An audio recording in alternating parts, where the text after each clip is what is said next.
Alrededor de la vida en la Tierra y sus diversas manifestaciones, el hombre ha mostrado un interés permanente, pues su destino como especie se halla unido de muchas maneras con el destino de los seres vivos que lo rodean.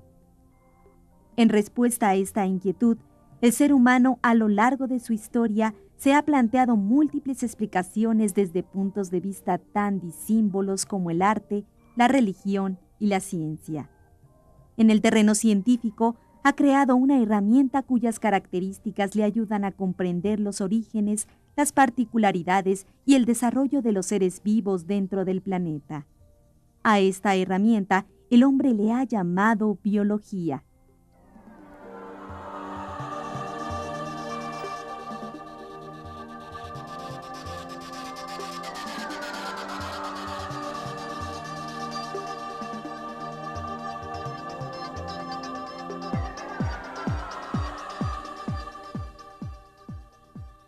La biología es una ciencia dedicada al estudio de todos los seres vivos que habitan la Tierra, desde los más pequeños hasta los más grandes, desde los más simples hasta los más complejos. A través de la biología, el hombre ha emprendido una extensa búsqueda de las distintas formas de vida que existen en el planeta. Tal aventura comprende no solo aquellos paisajes poblados por especies animales y vegetales, cuya presencia captura con facilidad nuestra atención. Los caminos de la biología se bifurcan hasta alcanzar ámbitos que pueden pasar inadvertidos a simple vista. De esta manera, su campo de estudio se extiende hasta fronteras microscópicas, hasta lugares donde la vida parece no existir. Por ejemplo, dentro de una gota de agua es posible encontrar todo un microcosmos de seres unicelulares, entre ellos las bacterias y los protozoarios, como los paramecios. Ahí, en ese ámbito minúsculo, en apariencia insignificante, la biología se abre paso para revelar el comportamiento de seres antes invisibles para el ojo humano. Exuberancia y diversidad. Los seres vivos son un catálogo de formas por momentos verdaderamente extravagantes.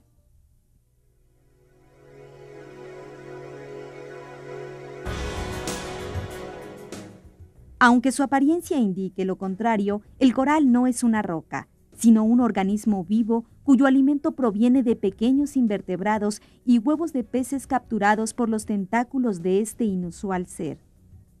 Lo que parece roca en el coral se forma mediante las secreciones producidas por este ejemplar marino. Además, no pertenece al reino de las plantas, es un animal, y su ciclo de vida lo lleva con frecuencia a crear extensas colonias, las cuales reciben el nombre de arrecifes.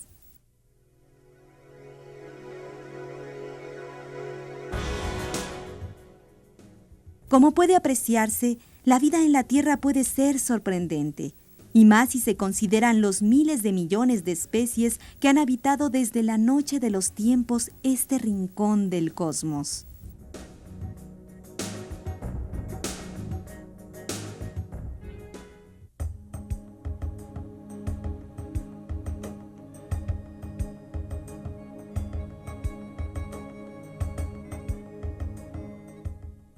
Desde su aparición en la Tierra, el hombre tuvo que satisfacer diversas necesidades con el fin de asegurarse la subsistencia. Por ello, sus primeros contactos con los seres vivos se orientaron a cumplir este requerimiento. Plantas y animales le sirvieron en principio de base alimenticia. Sin embargo, comer no era suficiente.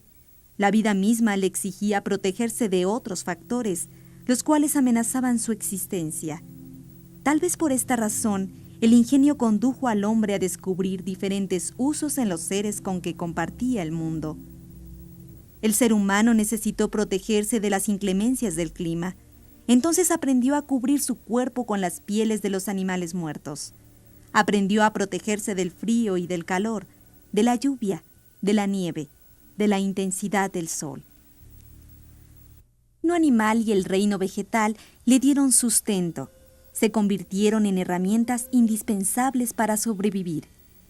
Desde entonces, el hombre necesitó observar el comportamiento de los seres vivos porque a ellos estaba ligada su propia vida. Su experiencia le enseñó, por ejemplo, a distinguir los frutos comestibles de los no comestibles. Le enseñó también a defenderse de los animales salvajes mediante el empleo de las armas y el fuego. El hombre se descubrió capaz de la memoria y del conocimiento. No le bastó subsistir. Los seres vivos le sirvieron como ornamenta, como inspiración para expresar su situación en el mundo. Asimismo, fueron la materia prima para construir refugios y viviendas. Junto con aquel hombre, nació también la biología.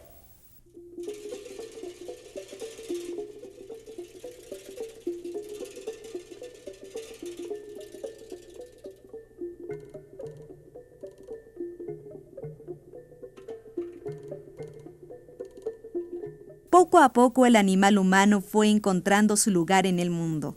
Cuando era nómada se limitaba a cazar, a pescar y a recolectar los frutos de la naturaleza. Viajaba constantemente, en búsqueda de recursos y alimentos. Sin embargo, gracias a la cuidadosa observación de los seres vivos, aprendió a utilizarlos de otra manera. Vio el crecimiento de las plantas y aprendió su ciclo de vida. Advirtió que las plantas tenían semillas de las cuales, al caer a la tierra, nacían otras plantas. Este conocimiento le permitió reproducir la naturaleza, pero también modificó sustancialmente su situación en el mundo. Al igual que las plantas, el hombre decidió echar raíces. En otras palabras, se volvió sedentario. Ya no necesitaba viajar de un lugar a otro para encontrar sus provisiones, pues había descubierto la forma de reproducir los granos y los frutos que requería para alimentarse. Ahora podía quedarse en un solo sitio y desde ahí asegurar su estancia en la tierra. El hombre había descubierto la agricultura. Su relación con los animales cambió de forma parecida. Aprendió a domesticar ciertas especies, a conservarlas junto a él y aprovechar en algunos casos sus productos. De esta manera nació la ganadería. Con la agricultura y la ganadería, el hombre aprendió a reproducir a los seres vivos. El mundo había dejado de ser un lugar de donde tomaba cosas para convertirse en una suerte de laboratorio, en el cual sus manos ejercían ya cierto dominio. Este cambio en el vínculo del hombre con el mundo le permitió pasar de los conocimientos meramente empíricos a los conocimientos científicos. Contribuyeron a ello su larga experiencia y su memoria, su gran capacidad de observación y su desarrollo intelectual. El acercamiento del hombre con los seres vivos le enseñó a distinguirlos y a clasificarlos. De esta forma les asignó diferentes usos de acuerdo con sus características específicas. Ciertas plantas les sirvieron de medicamento, mientras que otras simplemente adornaron su cuerpo o sus aldeas. Aprovechó de los animales no solo su carne, sino también sus pieles y cornamentas para fabricar desde vestidos hasta instrumentos musicales.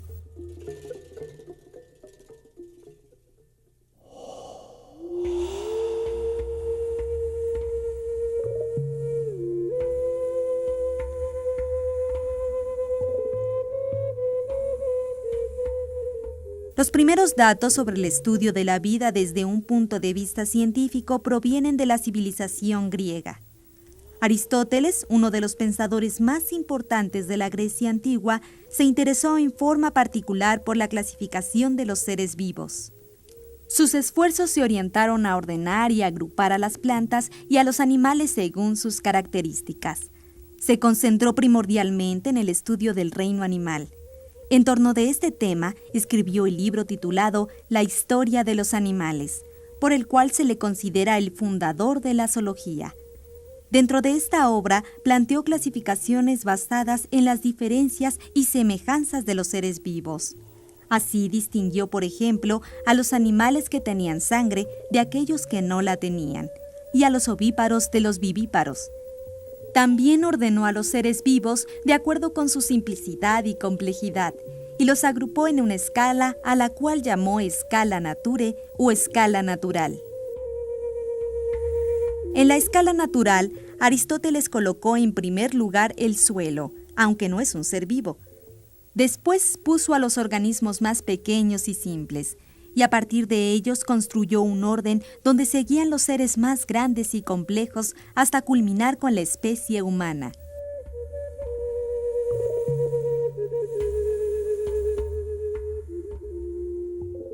Teofrasto, uno de los discípulos de Aristóteles, continuó con la tarea de su predecesor, pero con una diferencia: se abocó básicamente a la investigación de las plantas. Fundador de la botánica, Teofrasto se dedicó a la observación, estudio y clasificación de las especies del reino vegetal. Como parte de su trabajo, registró a más de 500 especímenes y escribió un libro acerca de la historia de las plantas. La obra de estos dos pensadores contribuyó a darle cuerpo a la biología como ciencia, a reunir y sistematizar los conocimientos que sobre los seres vivos había acumulado la experiencia humana. De esta forma, el saber del hombre sobre la vida en la tierra se hizo más ordenado y preciso. La obra de los griegos permitió esbozar ya un primer mapa sobre la naturaleza y los usos de los animales y las plantas. Asimismo, condujo al hombre a una nueva etapa en su relación con el medio ambiente, una nueva etapa donde se rebasó la concepción utilitaria de los seres vivos para tratar de comprender la vida a partir del conocimiento científico.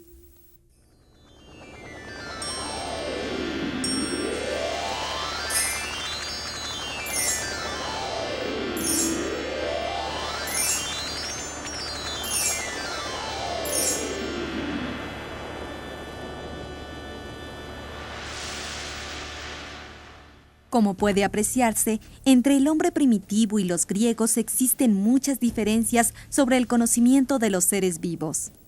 Aquel primer hombre, desnudo y nómada, solo veía en los animales y las plantas medios para sobrevivir. El largo camino que recorrió desde su condición nómada hasta convertirse en sedentario estuvo marcado por dos descubrimientos: la agricultura y la ganadería. Finalmente, los griegos se encargaron de llevar al estatuto de la ciencia los saberes de los antepasados del hombre. Si bien no concluye en ellos la historia de la biología, es considerable su aportación para establecer los cimientos de esta disciplina científica.